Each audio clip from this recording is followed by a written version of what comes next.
ngibaphekela ukuphila nenkazimulo nenhlanhla zonke izifiso zabo mayifezeke egameni likaJesu. uNkulunkulu Anamandla avuleke amaphupho, sithunywa lidlodi, umsebenzi, isikhundla, amathenda, ibhizinisi, babe nezingane babe nezingane, yonke into yabo ethintako ngisabusandla sibe sihle, zandle engcolile zigeze inkosi yamakhosi. uNkulunkulu okuphila, Jehova namandla wenkazimulo, thina Nkosi sonile sikoni singabakho inkosi yamakhosi. Dalezwe emhlaba ma oyingcwele uNkulunkulu okuphila nakho isibala umuntu inkosi yamakhosi egameni lakho uze phakathi. Amen. Mbukele khona ekhaya uthemba ukholelwa yonke into kuyovuleka bese iyakhaya. Send SMS njengamanje mbukele khona ekhaya. Abadinga usizo bangabe bahlupha kakhulu. Thatha inombolo yami ungifonele, Dlamini ukuphi? Ngizofika ePetitive ngelanga elithile.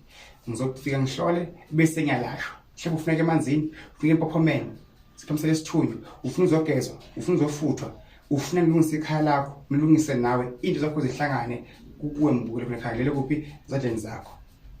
Inkosi kubusisa inkosi ekhayisele. Nanka amanzi wabona mahle akulinga kakhulu manje asuka phansi. Niyokhwela abantu manje kuphi ebandleni enyakulo njengamanje. Batheke mfundisi dokotela sicela usiphathele amanzi athandwa nguwe. So futhi sinikele nje mfundisi. Ayikho into eyenzeka, lonke into eyenzeka mahala mbukele khona ekhaya. Namhlanje balapha ngamanzi nangamakhandlela. Akusiko konkulashwa ngamanzi, akusiko konkulashwa ngomkhuleko, akusiko kokudinga umuthi, akusiko kokudinga iwasho, akusiko kokudinga uphahle. Umuntu nomuntu kumele abheke ahlolele ukuthi indlela yakhe ingamele ihanjiswe ngaluphi uhlobo, angalashwa kanjani, kungenza kanjani ukuze into zakhe ziphumelele, into zakhe zikhanye mbukele khona ekhaya.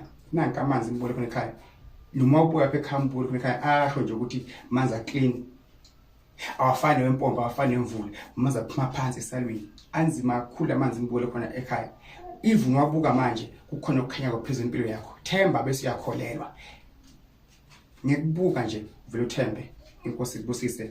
Ngiyakuthanda Mthandazi. Send SMS ikhona inombolo engaphansi 073 1044 262. Mawudinga usizo ungafoni, uthi ucela umthandazo, ungabhali message efonini yami ucela umthandazo, ubhale la inbox ka TikTok noma ubhale kuphi from ka YouTube. Waqala ngifonela sizoqala manje bengumuntu engikunika isikhathi sami sifuna usikhokhele because uyazi le ngenzako umsebenzi wami isipho sami kumele sikhokhele sibhadale kubonakala ukuthi vele siyasebenza impilo ephambili. Inkosi ibusise. Ungaloku ube ungikhalela kaningi baningi abantu la abasho okuningi. Nonke nisende ama SMS babe ngane yahlupha, ngakho yahlupha sezine abaqashi awavuleka amathenda, ayivuleka ibhizinisi, awukhuluma nengane, uyagusha isibhedlela, usejele, phupha kabi, mhlawumbe uyasithunywa, ufuna idlozi. Nonke enibhalile imkhulekweni ngiyikhulekela thembani bese niyakhola. Nalabo bese bangifayile airtime ngiyabonga Nkosi babusise labo ngiyacala ngabo ukuthi ngibahlolele online phinde futhi ngibabingelele ngoba nawo bayakhombisa ukuthi asinawo kepha siyafuna ukuthi sikhombise ukuthi sinawe lo mkhuleko wenzako basupport. Inkosi ibusise mbukele khona ekhaya. Angiforce umuntu ongathandi nje angakhokheli utho futhi kuwe kusezandleni zakho. Phela amandla ami abaningi ngizobaweza ngawo. Bathi imbila esela umsilengani ngokulayezela. Inkosi ibusise.